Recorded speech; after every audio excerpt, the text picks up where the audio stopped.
이야, JTBC에서 이번에도 대박 보도를 하나 했습니다. 어제 저녁에 이런 단독 보도를 보신 분도 많이 계실 텐데요. 임성근 씨가 모른다고 했던 골프 모임의 민낯이 드러난 겁니다. 바로 도이치모터스 공범 대화 내용을 입수한 건데요. 도이치 사건에서 유죄를 선고받은 블랙펄 인베스트먼트 이종호 대표, 지금은 전 대표죠.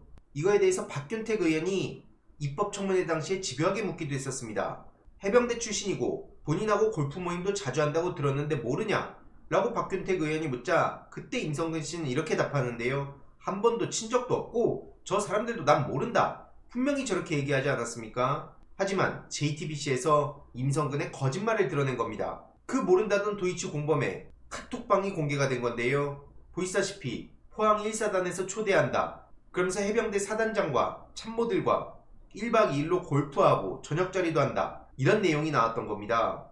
해병대 1사단 골프 모임이라는 거고요. 이 방에는 해병대 출신들이 모여 있었다고 합니다. 전직 청와대 경호처 출신, 그리고 현직 경찰, 변호사 이들이 모여 있었다는 거고요. 그렇게 떡하니 임성근도 찾고 골프도 치고 사단장하고 참모들과 회식도 하고 이런 계획이 있었다는 건데 이걸 어떻게 임성근 씨 모른다고 합니까? 이렇게 다 드러날 거짓말을 대놓고 했던 겁니다. 그러니까 박균택 의원이 당시에 이종호 블랙펄 인베스트먼트 소유주라고 가운데에 내용을 적어놨었고 왼쪽으로는 골프 멤버로 임성근 씨랑 엮이고 오른쪽으로는 김건희 씨랑 도이치모터스로 엮이고 이런 문제 제기를 했는데 딱 잡아댔던 겁니다. 하지만 그 꼬리가 결국엔 저렇게 잡힌 거죠.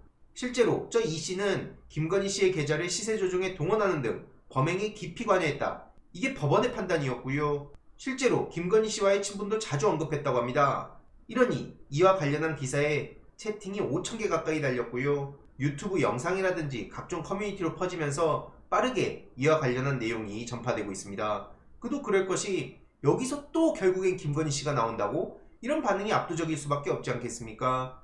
야, 또 김건희입니까? 그래서 결국 임성근 씨의 거짓말도 드러나고 여기서 또 김건희 씨가 등장하고 아무튼 이러니 해당 소식을 접한 시민들도 역시 김건희였구나. 윤석열 끝났다. 그냥 빨리 내려와라. 이게 이렇게 연결이 되는구나. 정말 기가 차다. 나라가 개판으로 돌아가고 있다. 이런 비판의 목소리까지 쏟아질 수밖에 없습니다. 네이버 댓글에서도 마찬가지로 모든 사건의 중심인 김건희 씨가 나오는 것도 참 대단하다.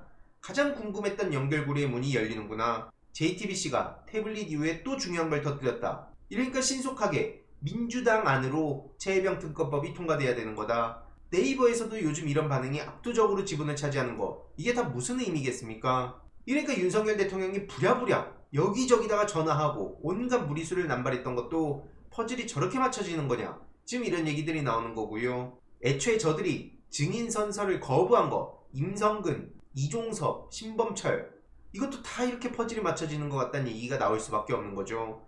증인 선서에 배짱도 없으면서 의원들 말하는데 따박따박 말대답하고 말돌리기 하고 끼어들고 아주 별의 별짓들을 다 했던 거죠. 이걸 두고 청문회 끝난 뒤에 이종섭 측은 이런 얘기를 하는데요. 오히려 국회의원들이 문제였다. 오히려 진술을 강요했다. 이건 야당의 직권남용 아니냐. 아니 뚫린 입이라고 아무 말이나 막 하는 것 같습니다. 오히려 위헌적 행태라면서 섬뜩한 생각이 들었다고 하는데 보는 시민들 입장에선 본인들의 뻔뻔함 때문에 섬뜩하다는 생각이 들었습니다. 야당이 법률상 의무 없는 진술을 강요했다. 거부할 수 있는 진술도 국회의원들이 강요했다는 취지로 얘기하고 있는 건데 아직까지도 분위기 파악 못하고 저렇게 뻔뻔한 모습만 보이고 있는 거죠. 이후로 이종섭 측은 적법한 증언 거부였다면서 형사소송법 148조 타령을 계속하고 있는데요. 오히려 이러니까 많은 시민들은 이렇게 생각하는 거 아니겠습니까?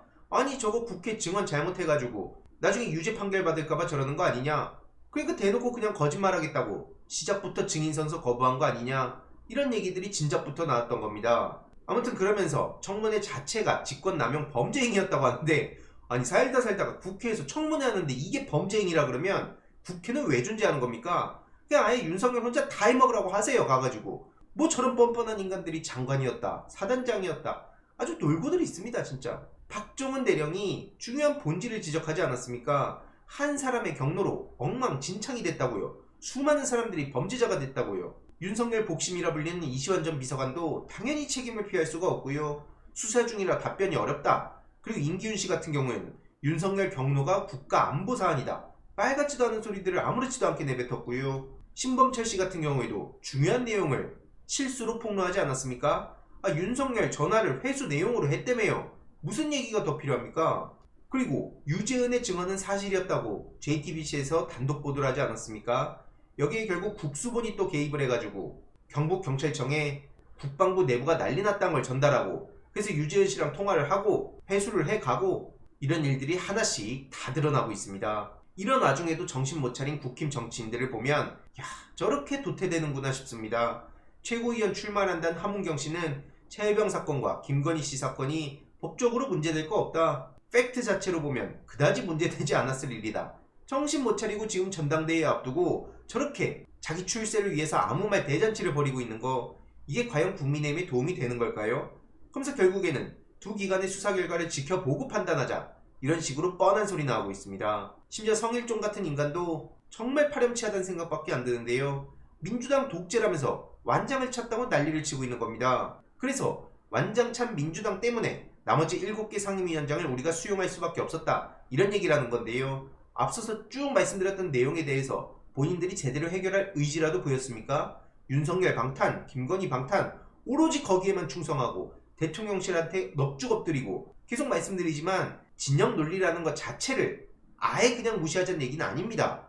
당연히 정치적으로 각 정당의 입장이 있을 수 있고, 거기에 따라서 대통령실하고 발 맞춰가지고 본인들의 뜻을 구현하려고 할 수 있죠. 근데 이 사안은 보수 대 진보, 좌파 대 우파 이렇게 볼 사안이 아니지 않습니까? 더군다나 지금 국힘 당원 출신인 해병대 예비역연대, 이 사람도 왜 그렇게 비판을 하겠습니까? 국힘당 게시판에도 당신들이 그래놓고도 보수의 가치를 지킨다고 얘기할 수 있냐? 보수의 가치를 훼손시키는 거다, 이러면서 많은 보수주의자들도 비판하고 있는 마당에 뭐 저렇게 민주당 욕만 하고 있냐고요. 이러니까 정신을 못 차렸다는 얘기를 듣는 겁니다. 앞으로도 정신 차릴 생각도 없어 보이고요. 또 그냥 이재명 방탄 얘기만 하고 있죠. 이렇게 나오면 많은 시민들은 뭐라 그러겠습니까? 아니, 집권 여당이 지금 어디고 누가 보면 이재명이 대통령인 줄 알겠다, 이런 반응이 나올 수밖에 없는 거 아니겠습니까? 오만과 독선, 망신주기, 인격 모독 타령하는데요. 지금 국회를 모독하고 국민을 무시하는 게 앞선 임성근, 이종섭, 신범철, 임기윤 이런 인간들이었습니다. 아무튼 저 모양으로 국회가 돌아가고 있으니까 김용원 같은 사람이 물론 애초에 인권위원 된 것 자체가 말도 안 되죠. 아무튼 대놓고 국회를 무시하는 거 아니겠습니까? 국회에서 고함 질러서 결국 퇴장까지 당합니다. 그래서 이거에 대한 문제 제기를 하자 저 인간도 아니 이건 국회의원들이 문제였는데 또 이렇게 남 탓을 지전하는데요. 어쩜 저렇게 하나같이 똑같을까요? 참고로 저 인간은 변태 영업 단속을 나가자 경찰관을 패버리고요. 장관한테 무슨 할복 권유까지 하고 아주 과거를 보면 이렇게 화려할 수가 없습니다. 저런 인간들만 윤석열 정권에서 데려가는 것도 참 기가 막히다는 생각이 들고요. 기자들을 향해선 쓰레기 같은 기사를 쓴다면서 도대체 어떻게 저런 인간이 인권위에 있냐, 이런 얘기까지 불러온 사람이고요. 심지어 인권단체에는 장사치라고 막말을 해서 인권위 내부에서도 엄청난 비판이 쏟아졌습니다. 그러니까 인권단체에서도 김용원의 즉각 사퇴를 촉구한 거고요. 지금 KBS 사장도 아예 KBS를 막장으로 만들어버리고 마찬가지로 또 국회를 무시하고 있습니다. 최민희 국회 가방위원장한테 잘못 걸렸는데요. 박민 사장이 국회 불출석을 하면서 독립성과 언론 자유를 운운했습니다. 하지만 최민희 위원장은 당연히 이건 양해 못하겠다, 대통령 회의는 쪼로로 따라가가지고 열심히 눈도장 찍고 오면서 국회에는 증인으로 채택되는데 나오지도 않고 이건 절대 허용할 수 없다는 거고요. 3시 반까지 안 오면 고발하겠다 이랬는데도 마찬가지로 그냥 무시해서 고발 조치 또한 의결해서 진행해야 된다, 김영 간사도 이렇게 주장했었습니다. 그래서 현안질의 불출석 증인 고발의 건이 어제 상정된 거고요. 반드시 책임을 물어야 됩니다. 지금 저런 식으로 국회 자체를 무시하고 본인들 멋대로 행세하고 다니는 거, 이런 걸 그냥 냅두면 다른 모든 곳에서도 마찬가지로 국회를 그냥 무시하고 그저 윤석열, 김건희 씨한테만 딸랑거리지 않겠습니까?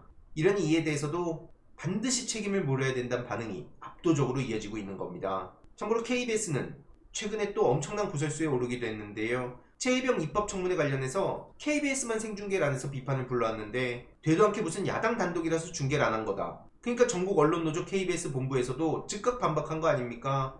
단독이 중요한 게 아니라 많은 국민적 관심사를 불러온 만큼 당연히 이걸 다루는 게 공영방송 의무다.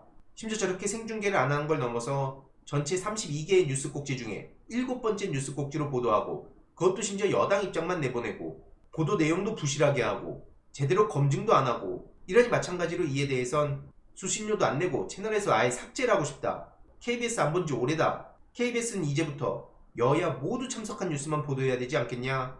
이런 반응들이 쏟아지고 있고요. 아무튼 저들이 저렇게 나오든 말든 민주당은 민주당의 역할을 계속해서 해가고 있습니다. 대통령의 공영방송 장악금지, 소위 방송사법을 어제 통과시켰고요. 법사위에서 통과한 만큼 한 발 한 발 계속해서 나가고 있는 상황입니다. 그래서 이번 내용도 요약해보자면, 야, 김건희 씨가 여기서 또 나오는구나. 이후로 어떻게 되는지 소식 계속 전해드리도록 하겠습니다. 이번 내용도 유익했다면 구독, 좋아요, 알림 설정, 멤버십 가입 정말 큰 힘이 된다는 점 말씀드리고 싶습니다. 주위에 널리 공유 부탁드립니다.